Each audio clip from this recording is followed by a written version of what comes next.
시청자 여러분 안녕하세요. 올바른 의학 정보를 전하는 알면 약이 되는 토크토크2 아이톡2의 가혜란입니다. 따뜻한 바람을 맞으면서 벚꽃길을 걸을 생각을 하면 마음까지 가벼워지는 봄이 왔습니다. 그런데 이렇게 볼거리도 많고 또 야외 활동하기에도 좋은 봄을 더 잘 즐기기 위해서는 우리 눈부터 건강해야겠죠? 오늘 아이톡2에서는 봄철에 주의해야 할 눈병에 대해서 자세히 알아봅니다. 자, 그럼 가혜란의 알약 톡톡2 지금 시작해볼까요? 봄바람이 날리며 흩날리는 벚꽃잎이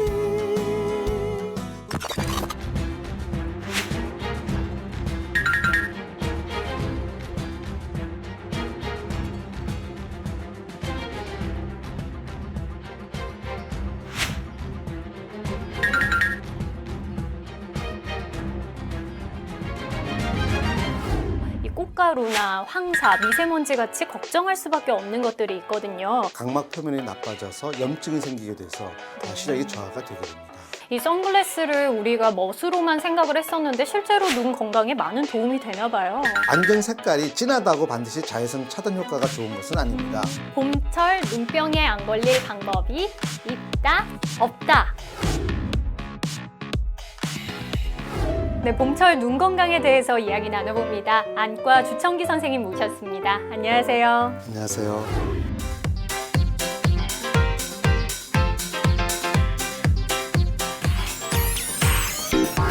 네, 이 봄이 되면 따뜻한 날씨며 또 예쁜 꽃들이며 좋은 것들도 참 많지만 그와 반대로 이 꽃가루나 황사, 미세먼지 같이 걱정할 수밖에 없는 것들이 있거든요. 이런 것들이 실제로 뭐 기관지에 안 좋다 뭐 이런 이야기 많이 하는데 우리 눈에는 어떤 영향을 미치나요? 예, 꽃가루 같은 경우는 우리 눈에 알레르기성 결막염을 잘 일으키게 됩니다. 네. 그래서 우리 눈이 굉장히 충혈되고 이물질감을 느끼는 이런 병을 잘 일으키게 되고요. 또 황사 같은 경우는 이것이 미세먼지이기 때문에 각막에 붙는다든가 결막에 붙게 되면 자극성 각결막염이 생길 수가 있습니다. 알레르기성 혹은 자극성 결막염에 걸릴 수 있다는 건데 실제로 걸렸을 때 어떤 증상이 나타나나요? 주로 알레르기성 결막염은 눈이 많이 충혈되고 또 분비물이 많아지고 또 결막에 많이 붓고 좀 부음 증상과 같이 이렇게 동반될 수가 있습니다. 네. 자극성 결막염은 아무래도 이제 이물질을 느낀다든가 그렇지 않으면 시력이 떨어진다든가 또 까끌거린다든가 이런 증세를 통해서 우리가 좀 굉장히 불편을 느끼게 되는 것이죠. 이물감은 느낄 수 있는데 시력 저하가 있을 수 있다고 하셨는데 이게 급격하게 시력 저하가 나타나는 건가요? 아니면 장기간 치료를 안 했을 때 시력 저하가 나타나는 건가요? 이제 이물질이 있게 되면 우리 각막 표면이 굉장히 나빠지게 됩니다. 그래서 이물질이 붙었을 때 바로 시력 저하보다는 시간이 지나면서 각막 표면이 나빠져서 염증이 생기게 돼서 시력이 저하가 되게 됩니다. 그런 만큼 이물질을 빨리 제거해 주는 게 중요할 것 같은데요. 왜 설명서 같은 데도 뭐 눈에 이물질이 들어갔을 경우에는 흐르는 물로 빨리 씻어내세요. 뭐 이렇게 많이 나와 있잖아요. 그런 것처럼 이물질이 들어간 거라면 뭐 흐르는 물이나 혹은 생리식염수로 닦아내면 병원에 가지 않아도 괜찮지 않을까요? 물론 이물질이 있게 되면 빨리 제거하는 것이 무엇보다도 중요합니다. 네. 그래서 빨리 제거해 보지만 그 이물질 때문에 각막에 상처가 생기게 되면 그쪽에 병원균이 옮긴다든가 또 앓는다든가 이래서 염증이 생길 수가 있거든요. 그래서 그 염증이 생기는 것은 이물질이 있다가 빠져나갔다 하더라도 염증은 계속 있을 수가 있기 때문에 병원에서 치료를 받아야 되는 것이죠. 네, 여러분 이물질이 들어갔을 때 잘 닦아냈다고 안심하시지 마시고 이미 상처가 났을 수도 있으니까요. 병원에 가셔서 정확한 진단을 받아보시는 게 좋을 것 같습니다. 그리고 이 꽃가루 황사와 함께 봄철이 되면 이야기 안 할 수 없는 것이 봄철 자외선인데요. 왜 속담에도 있잖아요. 봄볕에는 며느리를 내놓고 가을볕에는 딸을 내놔라. 뭐 요즘은 며느리 다들 예뻐하시니까 안 그러시겠지만 그만큼 가을볕보다 봄볕이 인체에 미치는 영향이 안 좋다는 건데 피부뿐만이 아니라 눈에도 악영향을 미치나요? 눈도 바깥에 노출되어 있는 기관입니다. 네. 그래서 흔히 자외선이라든가 이물질에 쉽게 노출될 수가 있거든요. 특히 자외선 같은 경우에는 눈의 각막에 화상이라든가 백내장, 황반부 변성 같이 눈에 치명적인 병을 일으킬 수가 있습니다. 그래서 자외선은 반드시 차단을 해야 되겠고요. 특히 봄볕 같은 경우에는 자외선 지수가 6 이상이 되거나 보통 낮 시간, 즉 낮에 12시부터 한 3시 사이에는 반드시 선글라스 같은 것을 착용해서 우리가 자외선을 차단해 주는 것이 굉장히 중요하겠습니다. 그런데 이 백내장도 그렇고 특히나 황반변성 같은 경우에는 심해지면 실명까지 갈 수 있다고 하잖아요. 네, 그런데 맞습니다. 자외선을 쐬는 것만으로도 그런 증세가 나타날 수 있다고요? 이제 사실 자외선이 들어오게 되면 우리 각막과 수정체에서 자외선을 차단하는 기능이 있습니다. 그러나 그것이 이제 부족하게 되는 경우에는 눈의 망막까지 영향을 줄 수가 있겠고요. 주로 자외선이 영향 주는 것은 각막 표면과 수정체가 되겠습니다. 그래서 각막 표면에 있는 경우에는 각막 표면의 껍질이 벗겨진다든가 화상을 입기가 쉽고요. 또 백내장의 경우에는 수정체가 혼탁돼서 자외선 때문에 그 원인이 크기 때문에 반드시 자외선을 차단해 주어야 하겠습니다. 모두가 심각한 질병에 걸리는 건 아니지만 어찌되었든 자외선이 눈에 악영향을 미치는 건 맞는 거네요. 예, 맞습니다. 그런데 이 자외선 지수 6 이상인 경우에는 햇빛을 쏘이지 않는 게 좋다고 하셨는데 실제로 이렇게 숫자를 들어선 잘 모르겠거든요. 사실은 뭐 정확하게 표현하기는 좀 어렵습니다. 그러나 우리가 보통 이제 야외에 나갔을 때 따가운 햇빛이라든가 특히 이제 맑은 하늘인 경우에는 이제 투가 없이 잘 그 눈에 영향을 줄 수가 있기 때문에 이럴 경우에는 가능한 대로 선글라스를 착용해서 자외선을 차단해 주는 것이 눈 건강에는 좋겠습니다. 이 선글라스를 우리가 멋으로만 생각을 했었는데 실제로 눈 건강에 많은 도움이 되나 봐요. 네, 선글라스 자체는 굉장히 자외선을 차단해 주는 효과가 있죠. 그렇다고 선글라스의 안경 색깔이 진하다고 반드시 자외선 차단 효과가 좋은 것은 아닙니다. 왜냐하면 너무 색깔이 진하게 되면 눈의 눈동자를 굉장히 크게 하기 때문에 그만큼 빛이 들어오는 양이 많아질 수가 있습니다. 그래서 색깔보다는 그 선글라스의 안경이 자외선 차단할 수 있는 효과가 있느냐 없느냐가 더 중요하겠습니다. 여러분 뭐 선글라스 끼시는 게 좀 부담스러우시다면 그냥 일반 안경 알도 자외선 차단 기능만 있다면 도움이 된다고 하니까요. 자외선으로부터 우리 눈 지키셔야겠습니다. 그럼 이런 선글라스 이외에도 이런 봄철 꽃가루나 미세먼지 그리고 자외선으로부터 우리 눈을 안전하게 지키려면 어떻게 해야 할까요? 글쎄요. 우리가 보통 나가서 바깥에 활동하는 시간이 좀 많아지는 것이 봄철이 되겠습니다. 그럴 경우에는 자기도 모르게 노출이 많이 되기 때문에 바깥에 활동하고 난 다음에 집에 와서는 반드시 손을 깨끗이 씻고 눈은 말씀대로 문지르지 말고 불편하실 경우에는 이제 생리식염수라든가 이런 것으로 씻어내 주는 것이 좋겠습니다. 네. 다른 무엇보다 손도 눈도 깨끗하게 유지하는 게 가장 중요할 것 같습니다. 자, 여기서 잠깐 각종 질병에 대한 오해와 궁금증을 풀어보는 오해와 진실입니다.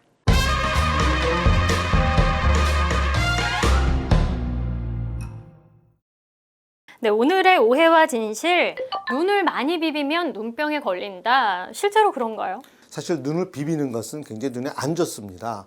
비비면 그 당시에는 시원할지 모르지만 그것이 오히려 더 결막을 부풀게 하고 안구 표면을 나쁘게 하기 때문에 그것은 악영향을 줍니다. 그래서 저희는 안과 의사들은 절대 눈을 비비지 말라고 권하고 있습니다.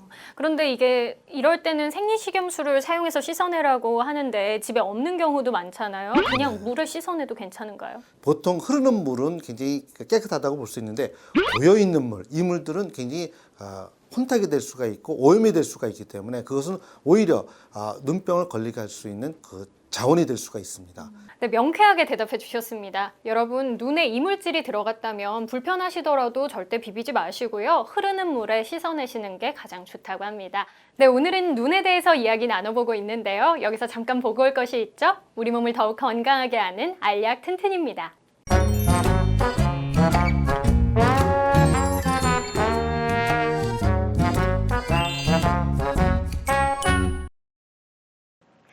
네, 탄력 밴드를 활용한 운동 4번째 시간입니다. 강도가 조금씩 세져서 너무 힘들다, 포기해야 되겠다라고 생각하고 계신 건 아니겠죠? 오늘도 이진혁 선생님과 함께 재미있게 운동 배워봅니다. 안녕하세요. 네, 안녕하세요. 네, 이번 주 더 힘들어지는 건가요? 그렇지는 않습니다. 오늘 배우실 운동은 신체의 어떤 조정 능력이랄지 또는 균형 감각 운동으로서 전신의 이렇게 근력 강화 운동을 같이 포함하시면 된다고 생각하시면 되겠습니다. 네, 우리 무엇이든 한 번에 하는 거 좋아하잖아요. 이 운동은 전신의 근육을 한 번에 강화할 수 있는 운동이라고 합니다. 자, 그럼 바른 자세 차근차근 배워볼까요? 네, 이 운동법은 서서 고무줄을 밟으신 다음에 그리고 아이들 내발기기 자세처럼 자세를 취해 주십니다. 네. 그런 다음 고무줄을 발로 밟은 발을 그대로 일직선으로 뒤로 그대로 들어주시면 되세요. 그리고 다시 제자리로 다시 또 천천히 들어주시고 다시 또 천천히 제자리로. 이때 주의해야 할 것이 있을까요? 네, 이때 주의하셔야 될 동작은 동작을 취하실 때 몸통이 돌아가시면 되지 않으시고요. 그리고 다리가 구부러지시는 것을 피하시는 게 좋습니다. 몸을 정확히 고정한 상태로 다리가 곧게 뻗어질 수 있도록 좀 신경을 쓰셔야겠네요. 자, 그러면 전신의 균형을 잡아주고 또 근력을 강화하는 운동 함께 바른 자세 해볼까요?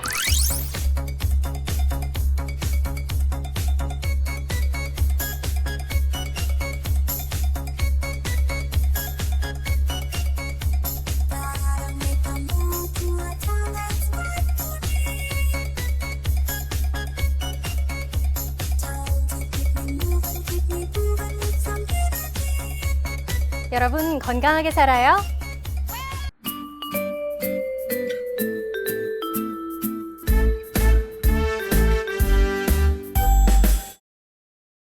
네, 계속해서 봄철 눈 건강에 대해서 이야기 나눠봅니다. 이 눈 이야기하면 빼놓을 수 없는 것이 또 눈병인데요. 봄철 되면은 특히나 유행성 결막염 그리고 아폴로 눈병이 많이 유행하는 것 같아요. 각각 어떤 질병인가요? 예, 유행성 각결막염은 아데노바이러스에 의해서 생기는 눈병입니다. 이것은 보통 잠복기가 한 2, 3일 정도 되고요. 한번 발병하게 되면 그 병 경과가 2, 3주 정도 오래가는 굉장히 심한 병이 되겠고요. 네. 아폴로 눈병이라고 하는 것은 보통 급성 출혈성 결막염이라고 얘기해서 이제 빨갛게 되는 결막과 출혈이 잘 동반되게 됩니다. 이런 경우에는 잠복기가 이것도 약 한 2, 3일 정도 되지만 병 경과가 한 일주일 정도 가서 유행성 결막염보다는 조금 가볍게 지날 수 있는 병이 되겠습니다. 좀 더 빨리 낫는 병인 거네요. 네. 그런데 이게 아폴로 눈병의 경우에는 급성 출혈성 질환이라고 하셨는데 눈에서 정말 피가 나는 건 아닌 거죠? 그건 아니고요. 우리가 빨갛게 페인트 칠하듯이 결막 밑으로 출혈이 되는 경우가 많이 있습니다. 그래서 아주 선홍색으로 우리가 피가 나는 경우가 있는데 이것은 시력에는 전혀 영향을 주지 않습니다. 그래서 빨갛게 출혈이 된다 그래서 염려할 필요는 없고요. 이것이 잘만 치료하게 되면 눈에 시력 손실 없이 잘 나을 수가 있습니다. 그러나 만약에 잘 치료하지 않는다면 이것이 각막에 혼탁을 남길 수가 있습니다. 특히 유행성 각결막염 같은 경우에는 많은 경우에서 각막에 혼탁이 남겨서 이것이 보통 1년, 2년이 지나도 안 없어지는 경우도 있고 시력 저하도 나타날 수가 있기 때문에 우리가 바이러스에서 2차적인 감염이 되지 않도록 항생제라든가 소염제를 잘 써서 이런 것들이 더 번지지 않게 하는 것이 굉장히 중요하겠습니다. 뭐 아폴로 눈병의 경우에는 한 일주일 정도, 1, 2주 정도, 그리고 각결막염 같은 경우에는 2, 3주 정도면 낫기는 하지만 혹시나 증세가 진전돼서 눈의 시력이 저하될 수도 있으니까요. 미리미리 치료를 받으시는 게 좋을 것 같은데요. 이 아폴로 눈병은 아무래도 눈이 빨개지니까 한 번에 알아볼 수 있는데 각결막염 같은 경우에는 어떤 증세가 나타나나요? 각결막염 같은 경우는 굉장히 더 아주 환자들이 고통스러워합니다. 왜냐하면 분비물도 너무 많아지고 결막도 퉁퉁 붓게 되고 굉장히 이물질감 느끼면서 아프기도 하고 여러 가지 형태로 나타날 수 있기 때문에 굉장히 심하고 한쪽 눈을 시작하고 좀 있으면 반대편 눈으로 가는 이런 바로 그런 경우가 되겠고요. 또 아까 잠복 기간이 있다고 말씀드렸는데 보통 오해하시는 것들이 바로 결막염이 걸리게 되면 내가 몇 시간 전에 누구 만났는데 악수했는데 손 비벼서 그런 거 아닐까 이렇게 오해하는 경우가 있습니다. 그러나 실질적으로는 잠복기가 있기 때문에 며칠 전에 옮긴 것이지 바로 몇 시간 전에 옮기는 것은 아닙니다. 그런데 이 아폴로 눈병도 그렇고요. 유행성 각결막염도 그렇고 바이러스성 질환이다 보니까 이렇게 쳐다만 봐도 옮는다 뭐 이런 이야기도 하고 저희 학교 다닐 때도 보면 누가 한 명 걸리면 나도 결석하게 내 눈 좀 비벼줘 막 이런 장난치는 친구들도 실제로 있었는데 정말 이렇게 쳐다만 봐도 옮길 정도로 바이러스 전염성이 높은 건가요? 쳐다만 봐서는 옮기지는 않습니다. 그러나 부비면 옮기게 됩니다. 이것은 이제 접촉성 전염이 되는 것이기 때문에 같이 쓰는 물건들, 특히 수건이라든가 손잡이라든가 이런 것들은 만약에 집안에 환자가 있게 되면 그것을 철저히 좀 같이 쓰지 않도록 조심하는 것은 굉장히 중요합니다. 간접적이든 직접적이든 그럼 접촉이 있어야만 옮기게 되는 건가요? 네, 맞습니다. 그런 만큼 개인 위생에 철저히 신경을 쓰신다면 좀 예방할 수 있지 않을까 싶은데요. 워낙에 눈병의 경우에는 눈에 딱 보이잖아요. 뭐 빨갛게 된다거나 눈곱이 계속 낀다거나 그렇다 보니까 사회생활할 때 좀 신경이 쓰여서 안대를 하시는 분들도 많은데 이 안대를 하면 좀 전염도 막고 회복에도 좀 도움이 되나요? 예, 안대를 하게 되면 일단 분비물 같은 것들이 바깥으로 잘 노출되지 않기 때문에 다른 사람들한테 전염력을 좀 줄인다는 의미에서 굉장히 중요하겠고요. 또 눈은 감고 있을 때가 가장 편안합니다. 그래서 외부에 이물질감을 느끼고 아픈데도 자꾸만 눈을 뜨고 사용하는 것보다는 눈을 감게 해주는 것이 본인의 눈 건강을 위해서도 좋다고 생각합니다. 그런데 한편으로는 이렇게 안대를 하고 있으면 통풍이 안 되기 때문에 염증이 심해지는 건 아닌가 이런 걱정도 좀 드는데 그렇진 않을까요? 과학적인 근거는 없습니다. 네, 여러분 걱정하지 않으시고 안대 착용하셔도 좋을 것 같습니다.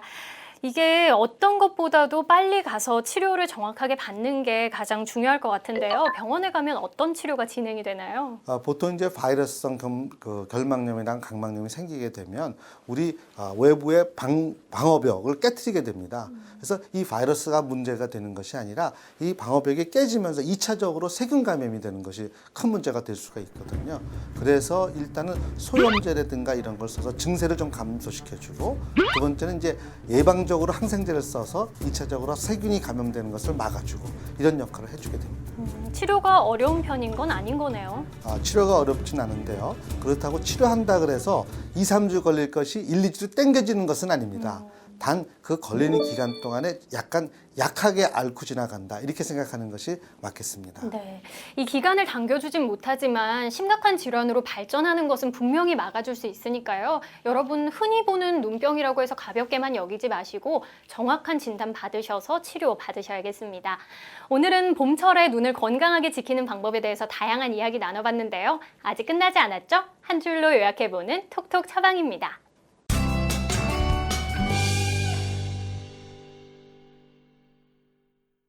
오늘의 톡톡 처방, 봄철 눈병에 안 걸릴 방법이 있다, 없다. 뭔가요, X인가요? 방법이 있습니다. 봄철에 많이 걸리는 눈병이라고 하는 것은 물론 알레르기성도 있지만 바깥에 남들한테 옮기는 경우가 많이 있기 때문에 본인의 위생 관리를 잘하고 남한테 옮기지 않는다 그러면 덜 생길 수가 있겠고요. 특히 뭐 황사라든가 알레르기성 결막염 같은 경우는 그 알레르기성을 일으킬 수 있는 물질이 있거든요. 그것이 있을 때 빨리 씻어내게 되면 굉장히 그 병이 걸리지 않고 지낼 수 있기 때문에 있는 것이 맞겠습니다. 네.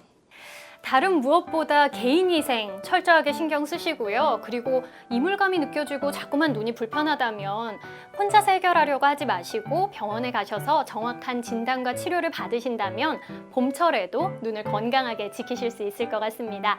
알약톡톡 오늘은 여기까지고요. 다음 주에 뵙겠습니다. 네, 정말로 눈병에 걸리나요? 질문이 뭐였죠? 왜냐하면 보통 질문이 뭐였죠? 자, 여러분 이물질이 들어가 네, 수고하셨습니다. 어디다 있는 사람 수고하셨습니다.